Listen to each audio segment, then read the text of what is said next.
Welcome back to Attic Trains. Today we'll be talking about a steam locomotive type that changed the railroad as we know it in the 19th century. We'll be talking about the classification steam locomotive of 280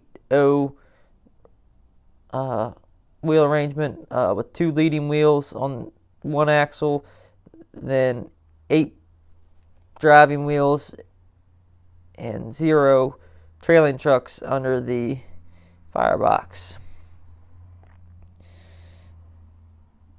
The consolidation represented a notable advance in locomotive power.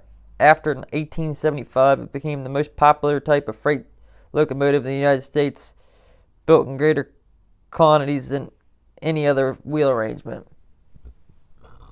The only thing that would replace the 280s would come in the 20th century, which would be the Mikados, a little bit more powerful than this, but this definitely was a game changer compared to the 260s. The first locomotive with this wheel arrangement was possibly built by the Pennsylvania Railroad. Like the 260s, the first 280s had a leading axle rigidly attached to the locomotive's frame rather than a separate truck or bogie. To create the 280, the PRR master technician John P. modified the existing 080,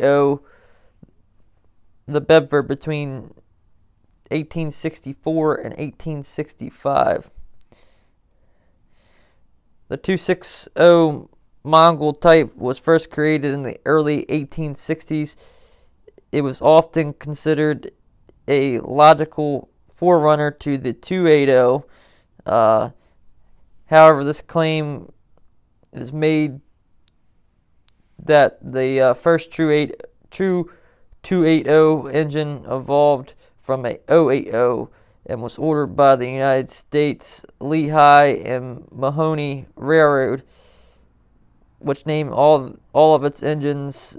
The name it was given to the new locomotive was consolidation. So that's where you get, when you're talking about a 280, they call it a consolidation. So that's where we get that from. According to the Viewpoint, the first 280 ordered by the Lehigh dates to be 1866. From its introduction in 1886 and well into the 20th century, the 280 was considered to be the ultimate heavyweight freight locomotive. The 280 Forte was starting to move in impressive loads and speeds of freight through the United States and all over the world. The particular limit of the design was reached in 1915, and it was realized there was no further development was possible with the locomotive without a wheel arrangement, which became on to lead us to have our Mikados and newer steam engines we had and love today. So everybody holds a special place in their heart for the 280 because this was the first wave of real heavyweight steam locomotives on the railroads in the 19th century and 20th century before they came out with the Mikados. So yeah, they're very cool engines here. I got two here in front of us. We got a 280 H9 MTH Reading locomotive and a 280 H3 Western Maryland 19th century steam locomotive. So we got a 20th century steam locomotive and a 19th century steam locomotive to look at and watch run around this layout today here in the attic. So in the United States, only a few railroads purchased the consolidation engines when Baldwin Locomotive Works first introduced the versions. Even the Baltimore and Ohio Railroad, which eventually had nearly 180 280 locomotives in regular service by 1885, did not purchase any of this types of locomotives till 1873. The Buffalo, Rochester, and Pittsburgh Railway, which eventually became part of the B&O, purchased 15 types of this locomotives from the Brooks locomotive works in 1883. The 280 was given a major boost in 1875 when the Pennsylvania Railroad made it their standard freight locomotive, and in 1875 was also when the Erie Railroad began replacing the 440s in freight service with 280s. The railroad had found that the 280s could move trains twice as heavy and at half the cost of its predecessors with the 280s, with the new and improved design and freight locomotives there. And we have a bunch of these guys surviving in preservation. We're not going to go down the list of all the guys that are in preservation, but we got some Great Northern Railway in preservation, Southern Pacific Railway, B&O Railway. There's a bunch of small railroads that got them in preservation. Probably the most notable would be the Western Maryland Scenic Railroad, which had acquired SC-1 number 34, and they restored it to honor a H7 class Western Maryland numbered at 734.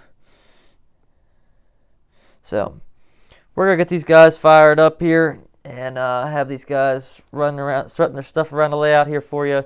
So we'll be back with some trains running here in a second, then we'll be back with the wrap up.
Alright everybody, that's going to do it for our first video of 2023.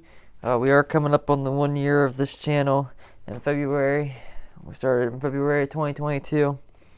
So we'll be doing something special for our February anniversary for a year.